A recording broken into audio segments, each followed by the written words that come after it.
ಅಕ್ರಮರಹಿತವಾಗಿ ನಡೆಸಲು ಅಗತ್ಯವಿರತಕ್ಕಂತ ಎಲ್ಲಾ ಸಿದ್ಧತೆಗಳನ್ನ ಈಗಾಗಲೇ ಕೈಗೊಳ್ಳಲಾಗಿದೆ ಅಂತ ಜಿಲ್ಲಾಧಿಕಾರಿ ಕೆ.ಎಸ್. ಲತಾ ಕುಮಾರಿ ಅವರು ತಿಳಿಸಿದ್ದಾರೆ. ಈ ಕುರಿತು ಕೂಡ ಸುದ್ದಿಗೋಷ್ಠಿಯಲ್ಲಿ ಬ್ರೀಫ್ ಮಾಡಿರ್ತಕ್ಕಂತ ಅವರು ದ್ವಿತೀಯ ಪಿಯುಸಿ ಪರೀಕ್ಷೆ ಫೆಬ್ರವರಿ 28ರಿಂದ ಮಾರ್ಚ್ 17ರವರೆಗೆ ಬೆಳಗ್ಗೆ 10 ಗಂಟೆಯಿಂದ ಮಧ್ಯಾಹ್ನ 1 ಗಂಟೆವರೆಗೂ ಕೂಡ ನಡೆಯುತ್ತೆ. ಹಾಸನ ಜಿಲ್ಲೆಯಲ್ಲಿ 14,759 ಹೊಸ ವಿದ್ಯಾರ್ಥಿಗಳು, 305 ಖಾಸಗಿ ಅಭ್ಯರ್ಥಿಗಳು, 715 ಪುನರಾವರ್ತಿತ ವಿದ್ಯಾರ್ಥಿಗಳು ಹಾಗೂ 3 ಫಲಿತಾಂಶ ಉನ್ನತೀಕರಣ ಅಭ್ಯರ್ಥಿಗಳು ಸೇರಿ ಒಟ್ಟು 15,782 ಮಂದಿ ಪರೀಕ್ಷೆಗೆ ನೋಂದಣಿ ಮಾಡಿಕೊಳ್ತಾ ಇದ್ದಾರೆ. ಅಂಡ್ ಜಿಲ್ಲೆಯಲ್ಲಿ 33 ಪರೀಕ್ಷಾ ಕೇಂದ್ರಗಳನ್ನ ಸ್ಥಾಪಿಸಲಾಗಿದೆ. ಪರೀಕ್ಷಾ ಕೇಂದ್ರಗಳ ಸುತ್ತಮುತ್ತ 200 ಮೀಟರ್ ಪ್ರದೇಶವನ್ನ ಇಲ್ಲೂ ಕೂಡ ನಿಷೇಧಿತ ಪ್ರದೇಶವಾಗಿ ಘೋಷಿಸಲಾಗಿದೆ. ಪ್ರತಿಯೊಂದು ಕೇಂದ್ರದಲ್ಲೂ ಕೂಡ ಪೊಲೀಸ್ ಬಂದೋಬಸ್ತ್ ವ್ಯವಸ್ಥೆಯನ್ನ ಕೈಗೊಳ್ಳಲಾಗುವುದು. ಅಂಡ್ ಪರೀಕ್ಷಾ ಕೇಂದ್ರಗಳ ಸುತ್ತಮುತ್ತದ ಜೆರಾಕ್ಸ್ ಅಂಗಡಿಗಳು ಮತ್ತೆ ಸೈಬರ್ ಕೇಂದ್ರಗಳನ್ನ ಮುಚ್ಚುವಂತೆ ಸೂಚಿಸಲಾಗಿದೆ. ಪರೀಕ್ಷಾ ಅಕ್ರಮಗಳನ್ನ ತಡೆಗಟ್ಟಲು ಎಲ್ಲಾ ಕೇಂದ್ರಗಳಲ್ಲಿ ಸಿಸಿ ಕ್ಯಾಮೆರಾ ಕಣ್ಗಾವಲು ವ್ಯವಸ್ಥೆ ಮಾಡಿಕೊಳ್ಳಲಾಗಿದೆ. ಜೊತೆಗೆ ವೆಬ್ ಕಾಸ್ಟಿಂಗ್ ಮೂಲಕ ಜಿಲ್ಲೆ ಹಾಗೂ ರಾಜ್ಯ ಮಟ್ಟದಲ್ಲಿ ಇದನ್ನು ಕೂಡ ವಿಚಾರಣೆ ಮಾಡ್ತಾರೆ ಅಂತಕ್ಕಂಥ ಮಾಹಿತಿಯನ್ನು ನೀಡುತ್ತಾರೆ. ಹಾಗೆ ಅಂದರೆ ಸಂಚಾರಿ ದಳ ಅಲ್ಲ, ಸ್ಥಾನಿಕ ಜಾಗೃತ ದಳ 10 ಅಂದರೆ ಎಷ್ಟು ಸೆಂಟರ್ಸ್ ನಾವು ಮಾಡ್ತೇವೆ ಅವರು ಸ್ಥಾನಿಕವಾಗಿ ಅಂದರೆ ಆ ಲೋಕಲ್ ಹೆಡ್ ಕ್ವಾರ್ಟರ್, ಈಗ ತಾಲೂಕು ಅಂದರೆ ಆ ತಾಲೂಕಲ್ಲಿ ಆ ಕೇಂದ್ರ ಎಲ್ಲಿರ್ತದೆ ಅಲ್ಲಿ ಇರಲಿಕ್ಕೆ. ಅದೇ ರೀತಿಯಾಗಿ ಒಂದು ಸ್ಥಾನಿಕ, ಒಂದು ಸಂಚಾರಿ, 2 ರೀತಿಯ ಜಾಗೃತ ದಳವನ್ನು ಆ್ಯಕ್ಚುಲಿ ಸ್ಥಾನಿಕ ಜಾಗೃತ ದಳವನ್ನು ಇವನ್ ಕೇಂದ್ರದಿಂದಲೇ ಅವರು ನಿಯೋಜನೆ ಮಾಡ್ತಾ ಇದ್ದಾರೆ. ಅಂದರೆ ನಮ್ಮ ಹೊರತುಪಡಿಸಿ ಕೇಂದ್ರದಿಂದ ಒಂದು ಜಾಗೃತ ದಳ ನಮ್ಮಲ್ಲಿ ಬರ್ತಾ ಇದೆ. ಸ್ಥಾನಿಕ ಜಾಗೃತ ದಳ ಅಂತ ಕರಿತೇವೆ ಅದನ್ನು. ಅವರೇ ನಿಯೋಜಿಸುವುದಾಗಿ ಅವರು ನಮಗೆ ತಿಳಿಸಿದ್ದಾರೆ. ಇದು PUCದು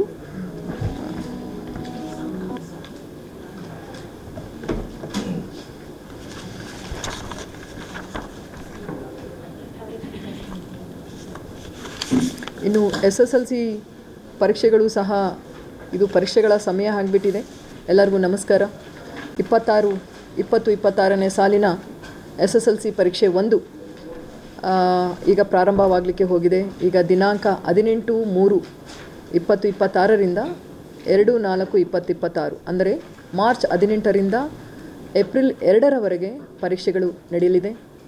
ಪರೀಕ್ಷಾ ಸಮಯ ಬೆಳಗ್ಗೆ 10 ಗಂಟೆಯಿಂದ 1 ಗಂಟೆ 15 ನಿಮಿಷದವರೆಗೆ ಇರ್ತದೆ. ಸೊ ಈ ಬಾರಿ ನಮ್ಮ ಹಾಸನ ಜಿಲ್ಲೆಯಲ್ಲಿ ಸುಮಾರು 20,750 ಅಭ್ಯರ್ಥಿಗಳು ಪರೀಕ್ಷೆಗೆ ನೋಂದಾಯಿತ ಮಾಡಿಕೊಂಡಿದ್ದಾರೆ.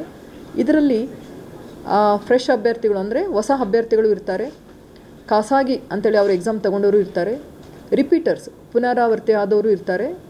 ಈ ರೀತಿಯಾಗಿ ಸುಮಾರು 20,750 ವಿದ್ಯಾರ್ಥಿಗಳು ಪರೀಕ್ಷೆಗೆ ನೋಂದಾಯಿತ ಮಾಡಿಕೊಂಡಿದ್ದಾರೆ.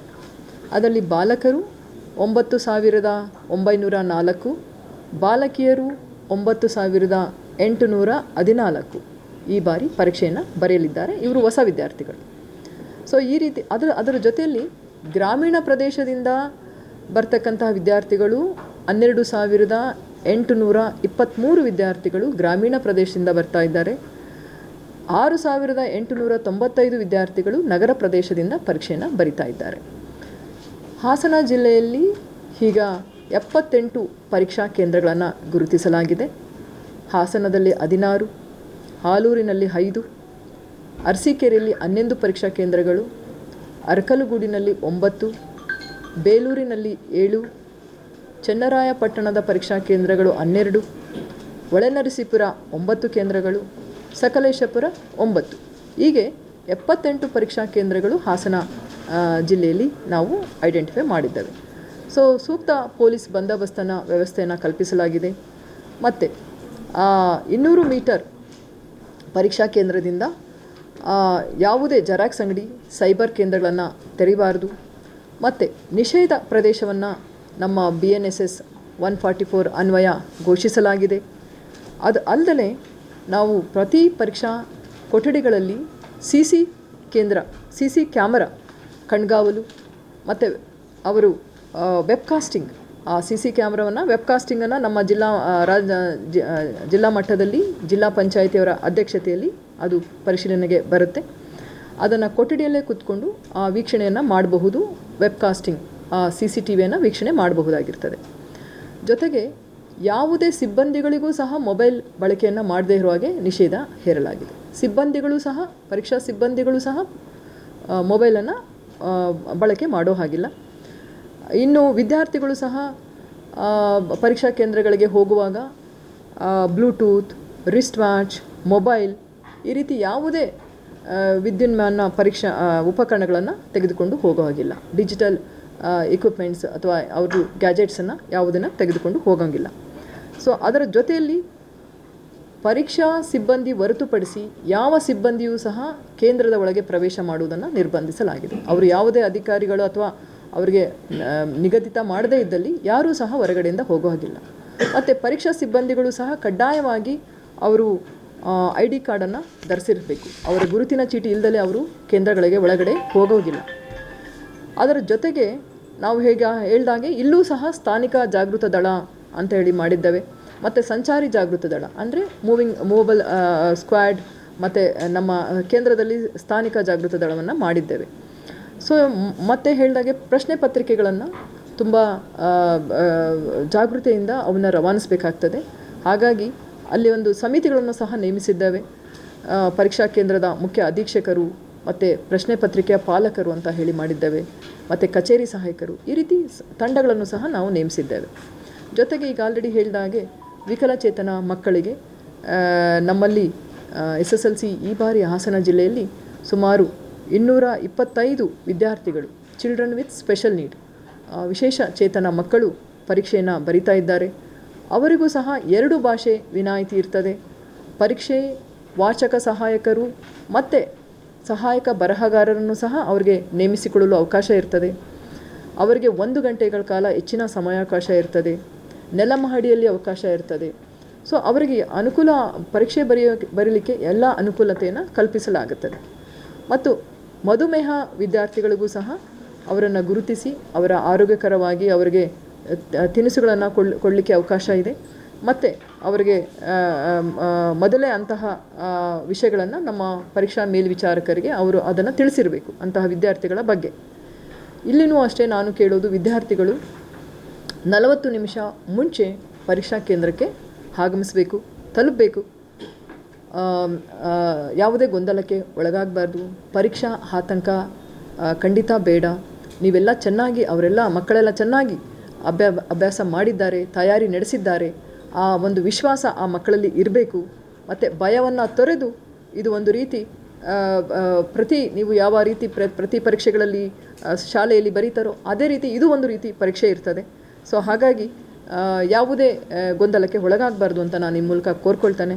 ಜೊತೆಗೆ ನಿರಂತರ ವಿದ್ಯುತ್ ಸಪ್ಲೈ ಜೊತೆಯಲ್ಲಿ ನಮ್ಮ ಆರೋಗ್ಯ ತಪಾಸಣಾ ಕೇಂದ್ರಗಳು ಸಹ ನಮ್ಮ ಈ ಪರೀಕ್ಷಾ ಕೇಂದ್ರಗಳಲ್ಲಿ ನಾವೊಂದು ಟೀಮನ್ನು ಹಾಕಿರ್ತೇವೆ.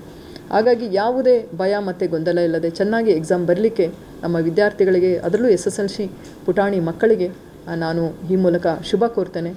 ಉತ್ತಮ ಫಲಿತಾಂಶ ಖಂಡಿತ ನಮ್ಮ ಹಾಸನ ಜಿಲ್ಲೆಗೆ ನೀವು ತರ್ತೀರಾ.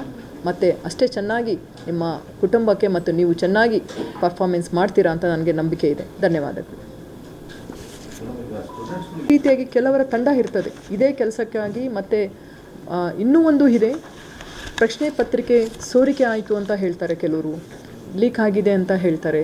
ಅದನ್ನು ಸೋಷಿಯಲ್ ಮೀಡಿಯಾದಲ್ಲಿ ಯಾವುದೇ ಪುರಾವೆ ಇಲ್ಲದಲೇ ಹರಿದು ಬಿಟ್ಬಿಡ್ತಾರೆ.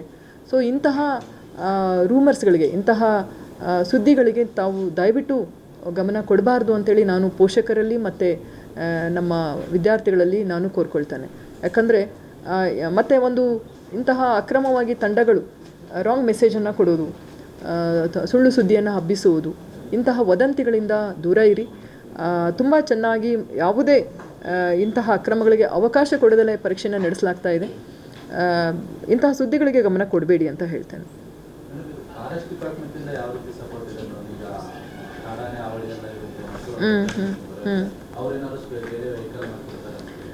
ಸೊ ಆ್ಯಕ್ಚುಲಿ ಈಗ ಹೇಳಿದ ಹಾಗೆ KSRTC ನಮ್ಮ ವತಿಯಿಂದ ಉಚಿತವಾಗಿ ಮಕ್ಕಳಿಗೆ ಇದು ಏನಿದೆ ಶಾಲೆಗೆ ಹೋಗಲಿಕ್ಕೆ ಅವಕಾಶ ಇದೆ.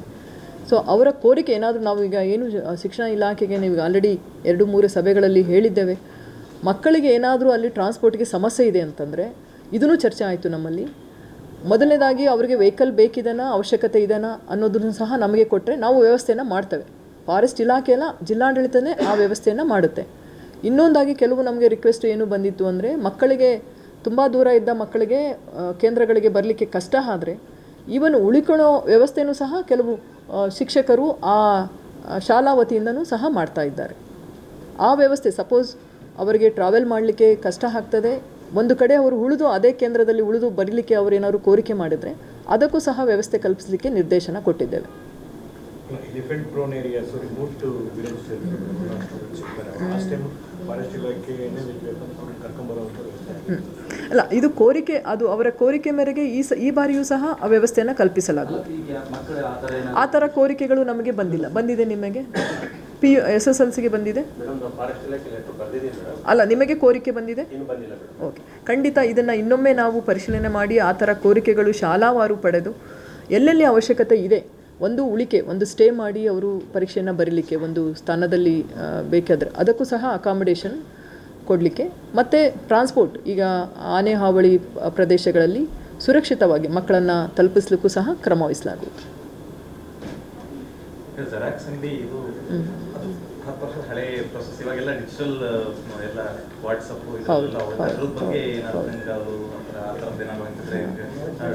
ಶೇರ್ ಮಾಡಿದ್ರೆ ಸ್ಟ್ರಿಕ್ಟ್ ಆಕ್ಷನ್ ಅಂತ ಏನಾದರೂ ಖಂಡಿತ. ಈಗ ಸೈಬರ್ ಕ್ರೈಮ್ ನಿಮಗೆ ಗೊತ್ತಿರೋ ಹಾಗೆ ಪ್ರಶ್ನೆ ಪತ್ರಿಕೆಗಳನ್ನು ಲೀಕ್ ಮಾಡಿದ್ದೀವಿ ಅಂತ ಹೇಳೋದು ಮತ್ತು ಅದರ ಉತ್ತರಗಳನ್ನು ಡಿಸ್ಟ್ರಿಬ್ಯೂಟ್ ಮಾಡೋದು, ಇವೇ ಪ್ರಶ್ನೆ ಬರೀತದೆ ಅಂಥೇಳಿ ಅವ್ರಿಗೆ ಆನ್ಲೈನಲ್ಲಿ ಅಥವಾ ಅವ್ರಿಗೆ ಡಿಜಿಟಲಿ ಅವ್ರಿಗೇನಾದರೂ ಟ್ರಾನ್ಸ್ಮಿಟ್ ಮಾಡೋಕ್ಕೆ ಹೊರಟ್ರೆ ಅಂಥವಕ್ಕೆ ಕಠಿಣ ಕ್ರಮಕ್ಕೆ ನಮ್ಮ ಪೊಲೀಸ್ ಇಲಾಖೆ ಅನೇಕ ಕ್ರಮಗಳನ್ನು ವಹಿಸಿದೆ.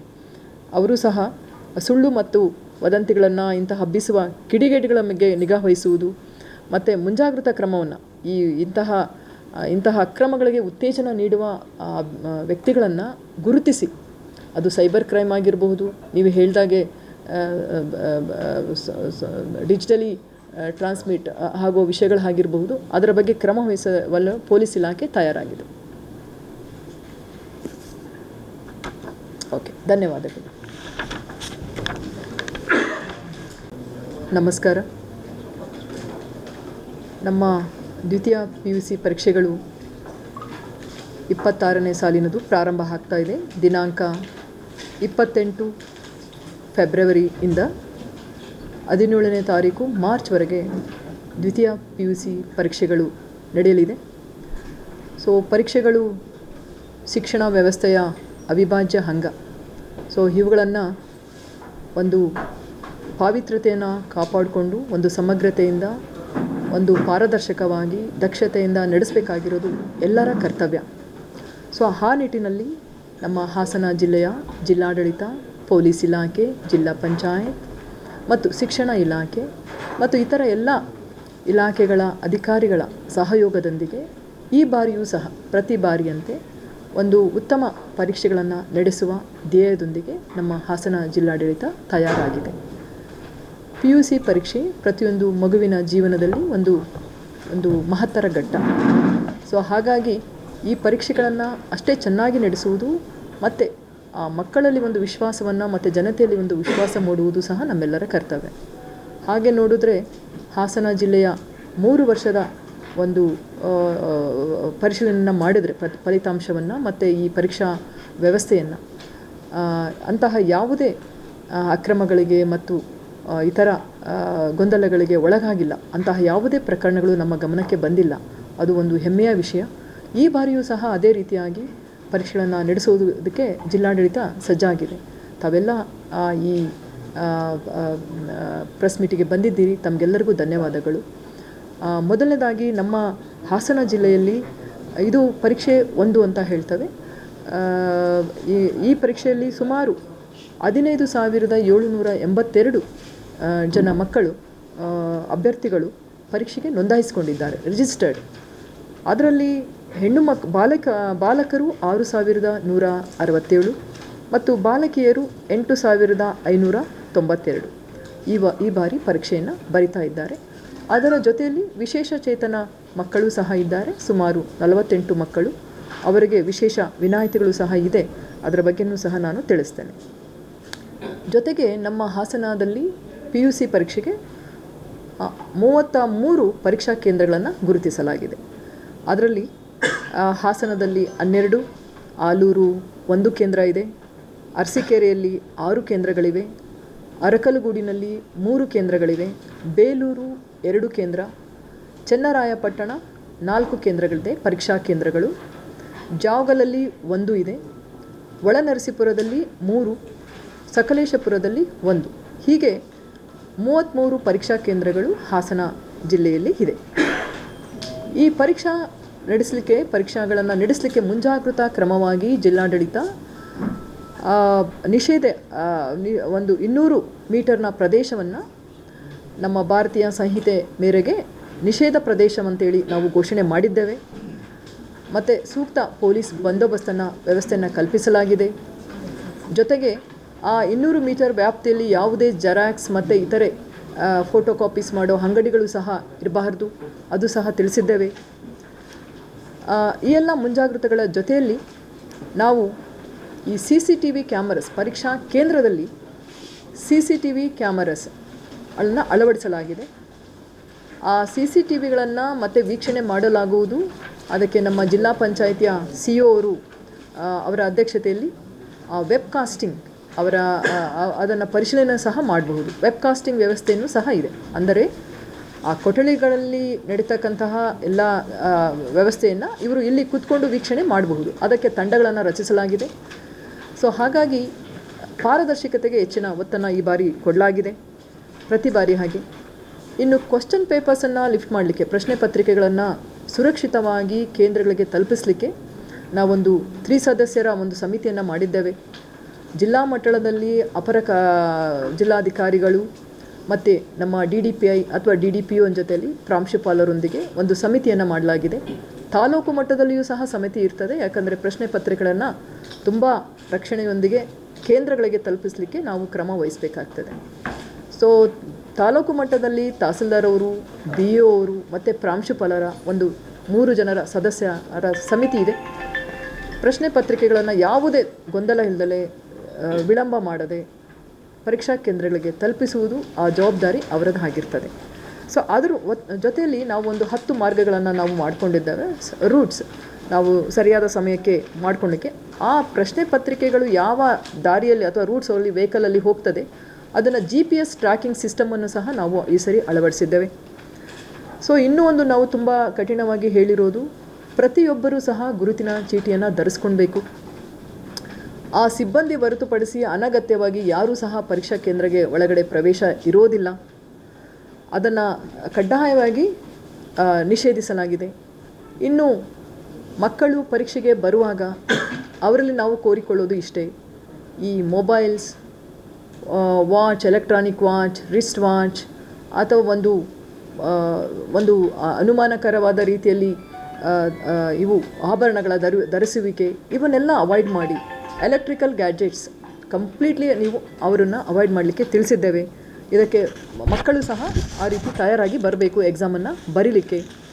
ಅದನ್ನು ಸಹ ನಾವು ಹೊರತುಪಡಿಸಿ ಏನು ಮಾಡಿದ್ದೇವೆ, ಈ 33 ಕೇಂದ್ರಗಳ ಸಿಬ್ಬಂದಿಗಳು ಅದನ್ನು ರ್ಯಾಂಡಮೈಸೇಷನ್ ಮಾಡ್ತೇವೆ. ಅಂದರೆ ಯಾರಿಗೂ ಅದು ಗೊತ್ತಿರೋದಿಲ್ಲ ನಾವು ಯಾವ ಕೇಂದ್ರಗಳಿಗೆ ಹೋಗ್ತೇವೆ ಅಂತೇಳಿ. ಸೊ ಮತ್ತು ಅದೇ ಕೇಂದ್ರದ ಅದೇ ಕಾಲೇಜಿನ ಸಿಬ್ಬಂದಿ ಅಲ್ಲೇ ಕೆಲಸ ಮಾಡಲಿಕ್ಕೆ ಅವಕಾಶ ಇಲ್ಲ, ಪರೀಕ್ಷಾ ಕಾರ್ಯವನ್ನು ನಿರ್ವಹಿಸೋಕ್ಕೆ ಅವಕಾಶ ಇಲ್ಲ. ಅದರ ಜೊತೆಯಲ್ಲಿ ನಾವು ಒಂದು ಪ್ರಯತ್ನವನ್ನು ಮಾಡಿದ್ವಿ, ಸೂಕ್ಷ್ಮ ಮತ್ತು ಅತಿ ಸೂಕ್ಷ್ಮ ಅಂತಹ ಪರೀಕ್ಷಾ ಕೇಂದ್ರಗಳನ್ನು ಗುರುತಿಸಲಿಕ್ಕೆ. ಆದರೆ ಹಾಸನ ಜಿಲ್ಲೆಯಲ್ಲಿ ಅಂತಹ ಕೇಂದ್ರಗಳು ನಾವು ಗುರುತಿಸಲಿಕ್ಕೆ ಆಗಿಲ್ಲ. ಕಾರಣ, ಈ 3 ವರ್ಷದಲ್ಲಿ ಅಂತಹ ಅಕ್ರಮಗಳು ಈ ಜಿಲ್ಲೆಯಲ್ಲಿ ನಡೆದಿಲ್ಲ. ಪ್ರತಿ ಬಾರಿಯೂ ತುಂಬ ಚೆನ್ನಾಗಿ ಪರೀಕ್ಷೆಗಳು ನಡೆದಿದೆ. ಆದಾಗ್ಯೂ ಸಹ ನಾವು ಒಂದು ಸ್ಥಾನಿಕ ಜಾಗೃತಿ ದಳ ಅಂತ ಹೇಳಿ ಲೋಕಲ್ ಸ್ಕ್ವಾಡನ್ನು ಮಾಡಿದ್ದೇವೆ. ಅದರ ಜೊತೆಯಲ್ಲಿ ಸಹ ಸಂಚಾರಿ ಜಾಗೃತ ದಳ ಅಂದರೆ ದ ಮೊಬೈಲ್ ಟೀಮ್ ಸರ್ಪ್ರೈಸ್ ಸ್ಕ್ವಾಡ್ಸ್ಗಳನ್ನು ಸಹ ಈ ಸರಿ ನಿಯೋಜನೆ ಮಾಡಿದ್ದೇವೆ ಜಿಲ್ಲಾಡಳಿತದ ವತಿಯಿಂದ. ಮತ್ತು ಮುಖ್ಯವಾಗಿ ನಾನು ಇವತ್ತು ಹೈಲೈಟ್ ಮಾಡಲಿಕ್ಕೆ ಇಷ್ಟಪಡೋದು, ನಮ್ಮ ವಿಶೇಷ ಚೇತನ ಮಕ್ಕಳಿಗೆ, ಚಿಲ್ಡ್ರನ್ ವಿತ್ ಸ್ಪೆಷಲ್ ನೀಡ್ ಅಂತಹ ಮಕ್ಕಳಿಗೆ ಅವರಿಗೆ PUCಯಲ್ಲಿ ಅವರಿಗೆ ಒಂದು ಭಾಷೆ ವಿನಾಯಿತಿ ಇರ್ತದೆ. ಅವರು ಪರೀಕ್ಷಾ ವಾಚಕರ ಸಹಾಯವನ್ನು ಪಡಿಬಹುದು, ಸಹಾಯಕ ಬರಹಗಾರರನ್ನು ಸಹ ಅವರು ಪಡಿಬಹುದು. ಈ ಬ್ರೈಲ್ ಲಿಪಿಯಲ್ಲಿ ಅವರು ಪರೀಕ್ಷೆ ಬರೆಯೋದಾದರೆ ಅದಕ್ಕೆ ವಿಶೇಷ ವ್ಯವಸ್ಥೆಯನ್ನು ಕೊಡಲಾಗಿದೆ. ಅವರಿಗೆ 1 ಗಂಟೆ ಹೆಚ್ಚಿನ ಪರೀಕ್ಷಾ ಅವಧಿ ಇರ್ತದೆ ಮತ್ತು ಅವರಿಗೆ ನೆಲಮಹಡಿಯಲ್ಲೇ ಸೂಕ್ತ ಆಸನ ವ್ಯವಸ್ಥೆ ಮತ್ತು ಕೊಠಡಿ ವ್ಯವಸ್ಥೆಯನ್ನು ಮಾಡಲಾಗಿರ್ತದೆ. ಸೊ ಹಾಗಾಗಿ ನಮ್ಮ ಹಾಸನ ಜಿಲ್ಲೆಯಲ್ಲಿ PUC ಪರೀಕ್ಷೆಯಲ್ಲಿ ಸುಮಾರು 48 ವಿಶೇಷ ಚೇತನ ಮಕ್ಕಳು ಪರೀಕ್ಷೆಯನ್ನು ತೆಗೆದುಕೊಳ್ತಾ ಇದ್ದಾರೆ ಅವರಿಗೆ ಆಗ್ತಕ್ಕಂಥ ಎಲ್ಲ ಸೌಲಭ್ಯಗಳನ್ನು ಇಲ್ಲಿ ಮಾಡಲಾಗಿದೆ. ಅದರ ಜೊತೆಯಲ್ಲಿ ಕೆಲವು ಮಕ್ಕಳು ಮಧುಮೇಹದಿಂದ ಒಳಗಾಗಿರ್ತಾರೆ ಮತ್ತು ಆಹಾರ ಅವರಿಗೆ ತೊಂದರೆ ಆಗ್ತದೆ. ಅಂತಹ ಮಕ್ಕಳನ್ನು ಸಹ ನಮ್ಮ ಪರೀಕ್ಷಾ ಕೇಂದ್ರಗಳಲ್ಲಿ ಅವರನ್ನು ಗುರುತಿಸಿ ಅವರ ಕೋರಿಕೆ ಮೇರೆಗೆ ಅವರಿಗೆ ಆಹಾರ ತಿನಿಸುಗಳನ್ನು ಮತ್ತು ಮೆಡಿಸಿನ್ಸ್ ಅವರಿಗೆ ತಗೊಳ್ಳಿಕ್ಕೆ ಅವಕಾಶವನ್ನು ಸಹ ಮಧ್ಯದಲ್ಲಿ ಅವಕಾಶ ಮಾಡಿಕೊಡಲಿಕ್ಕೆ ಮಾಡಿದ್ದೇವೆ.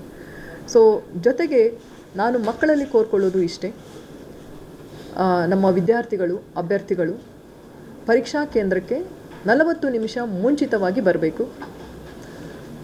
ತಮ್ಮ ಆರೋಗ್ಯದ ಕಡೆ ಹೆಚ್ಚಿನ ಗಮನ ಕೊಡಬೇಕು. ಆತಂಕಕ್ಕೆ ಒಳಗಾಗಬಾರ್ದು, ಗೊಂದಲಕ್ಕೆ ಒಳಗಾಗಬಾರ್ದು.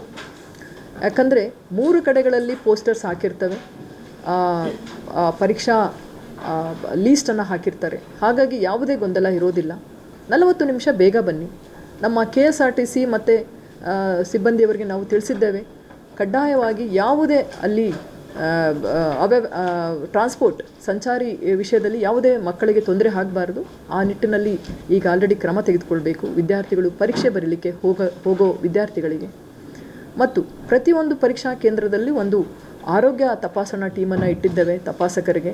ಯಾಕಂದರೆ ಮಕ್ಕಳಿಗೆ ಏನಾದರೂ ಸಡನ್ ಈಗ ORS ಪ್ಯಾಕ್ ಅಂದರೆ ಮಕ್ಕಳಿಗೆ ಡಿಹೈಡ್ರೇಷನ್ ಆದರೆ ಅವರಿಗೆ ಒಂದು ಇಮಿಡಿಯೇಟಾಗಿ ಏನಾದರೂ ಸಣ್ಣ ಪುಟ್ಟ ತೊಂದರೆಗಳಾದರೆ ಇಂತಹದಕ್ಕೆ ಕೂಡಲೇ ಅವರಿಗೆ ಟ್ರೀಟ್ಮೆಂಟ್ ಮಾಡಲಿಕ್ಕೆ ಮತ್ತು ಒಂದು ಟೀಮ್ ಪ್ರತಿ ಕೇಂದ್ರಗಳಲ್ಲಿ ಪರೀಕ್ಷಾ ಕೇಂದ್ರಗಳನ್ನು ಸಹ ನಾವು ನಿಯೋಜನೆ ಮಾಡಿದ್ದೇವೆ, ಮಾಡಲಿಕ್ಕೆ ತಯಾರಿ ನಡೆಸಿದ್ದೇವೆ.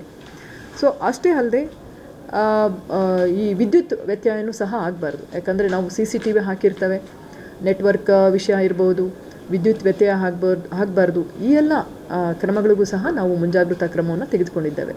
ಹೀಗೆ ಒಟ್ಟಾರೆ ಸಮಗ್ರವಾಗಿ ಜಿಲ್ಲಾಡಳಿತ ಪರೀಕ್ಷೆಯನ್ನು ಈ ಬಾರಿಯೂ ಸಹ ತುಂಬ ಪಾರದರ್ಶಕತೆಯಿಂದ ಮತ್ತು ಯಾವುದೇ ಗೊಂದಲಕ್ಕೆ ಈಡಾಗದೆ ಪರೀಕ್ಷೆಯನ್ನು ನಡೆಸಬೇಕು ಅಂತೇಳಿ ನಿರ್ಧಾರ ಮಾಡಲಾಗಿದೆ. ಆ ರೀತಿ ತಯಾರಿಯನ್ನು ಸಿದ್ಧತೆಯನ್ನು ಸಹ ಮಾಡಿಕೊಳ್ಳಲಾಗಿದೆ. ಸೊ ಈ ಮೂಲಕ ನಾನು ಹೇಳೋದು ಇಷ್ಟೇ, ನಮ್ಮ ಮಕ್ಕಳಿಗೆ ಈಗ ಆಲ್ರೆಡಿ ಹೇಳಿದೆ, ತಮ್ಮ ಆರೋಗ್ಯದ ಕಡೆ ಹೆಚ್ಚಿನ ಗಮನ ಕೊಡಿ, ನಿದ್ದೆಯನ್ನು ಚೆನ್ನಾಗಿ ಮಾಡಿ, ಆತಂಕ ಬೇಡ. ಇದು ಒಂದು ಪರೀಕ್ಷೆ ಅಷ್ಟೇ, ಇದು ಒಂದು ಮುಖ್ಯ ಪರೀಕ್ಷೆ ಆಗಿದ್ದರೂ ಸಹ ಇದು ನಿಮ್ಮ ಜೀವನದ ಒಂದು ಸಣ್ಣ ಒಂದು ಶಿಕ್ಷಣದಲ್ಲಿ ಒಂದು ಪರೀಕ್ಷೆ ಅಷ್ಟೇ. ಅದನ್ನು ಸಂತೋಷವಾಗಿ ಯಾವುದೇ ಗಾಬರಿಗೆ ಒಳಗಾಗದಲೇ ಪರೀಕ್ಷೆಯನ್ನು ಬರೀರಿ ಮತ್ತು ಉತ್ತಮ ಫಲಿತಾಂಶ ನಿಮ್ಮದಾಗಲಿ ಮತ್ತು ನಮ್ಮ ಹಾಸನ ಜಿಲ್ಲೆಗೂ ಸಹ ಒಳ್ಳೆಯ ಫಲಿತಾಂಶವನ್ನು ನೀಡ್ತೀರಾ ಅಂತ ನಾನು ನಂಬಿದ್ದೇನೆ ಅಂತ ಹೇಳಲಿಕ್ಕೆ ಇಷ್ಟಪಡ್ತೇನೆ. ಧನ್ಯವಾದಗಳು. ಸೊ ಹಾಗಾಗಿ ಒಂದು ಅವರಿಗೆ ಉಚಿತವಾಗಿ ಅಡ್ಮಿಷನ್ ಟಿಕೆಟ್ ತೋರಿಸಿದ್ರೆ ಅವರಿಗೆ ಉಚಿತವಾಗಿ ಅವ್ರ ರೈಟಿಂಗಲ್ಲಿ ಇನ್ನೂ ಬರಲಿಕ್ಕೆ ಇದೆ, ಬಟ್ ಮೀಟಿಂಗಲ್ಲಿ ಹೇಳಿದ್ದಾರೆ. KSRTC ಅವರಿಗೆ ಹೋಗಿದೆ ಅದು. Okay, very good. ಪರೀಕ್ಷೆ ಟೈಮಲ್ಲಿ ಕೆಲವು ಇದರಲ್ಲ ನೀಟ್ ಇದರಲ್ಲಿ ಕೆಲವು ಧಾರ್ಮಿಕ ಇದಂತ ಶಿವದಾರ ಜನವಾರ ಈ ಥರದನ್ನು ತೆಗೆಸುವಂತ ನಡೆದು ಸ್ಟೇಟ್ ಇಶ್ಯೂ ಆಗಿತ್ತು. ಆ ಥರದಕ್ಕೆ ನಾವು ಇನ್ಸ್ಟ್ರಕ್ಷನ್ ಕೊಡ್ತೀರಾ, ಈ ಥರ ಯಾವ್ದನ್ನ ಅಲೋ ಮಾಡಬೇಕು ಬಿಡಬೇಕು, ಈ ಥರ ಧಾರ್ಮಿಕ ಸಂಬಂಧಿ ನೋಡಿ, ಒಂದು ಈ ಸರಿದು ತುಂಬ ಈಗಾಗಲೇ ನಡೀತಾ ಬರ್ತಾ ಇದೆ. ವೆಬ್ಕಾಸ್ಟಿಂಗ್ ಇರ್ತದೆ, CCTVs ಇರ್ತದೆ. ಆದಾಗ್ಯೂ ಸಹ ಈ ಎಲೆಕ್ಟ್ರಾನಿಕ್ ಗೂಡ್ಸ್, ಎಲೆಕ್ಟ್ರಿಕಲ್ ಗ್ಯಾಡ್ಜೆಟ್ಸ್ ಅದನ್ನು ಅವರು ಧರಿಸೋದು ನಿಲ್ಲಿಸಬೇಕು. ಈಗ ರಿಸ್ಟ್ ವ್ಯಾಚ್ ಇರ್ತದೆ, ಕೊಳ್ಳಲ್ಲಿ ಇನ್ನೊಂದೇನೋ ಹಾಕ್ಕೊಳ್ತಾರೆ, ಬ್ಲೂಟೂತ್ ಅಥವಾ ಕಿವಿಯಲ್ಲಿ ಇಡೋದು, ಮೊಬೈಲ್ಸನ್ನು ಬಳಸೋದು ಅಥವಾ ಈ ಥರ ಎನಿ ಎಲೆಕ್ಟ್ರಾನಿಕ್ ಡಿವೈಸಸ್, ಇವನ್ ಇಲ್ಲ ನಂದು ನಾರ್ಮಲ್ ವಾಚ್ ಇದೆ ಅಥವಾ ನಂದು ಡಿಜಿಟಲ್ ವಾಚ್ ಇದೆ ಅಂತ ಹೇಳೋದು, ಈ ರೀತಿಯಾಗಿ ಯಾವುದೇ ಡಿಜಿಟಲ್ ಉಪಕರಣಗಳನ್ನು ಪರೀಕ್ಷಾ ಕೇಂದ್ರದ ಒಳಗೆ ತೆಗೆದುಕೊಂಡು ಬರೋ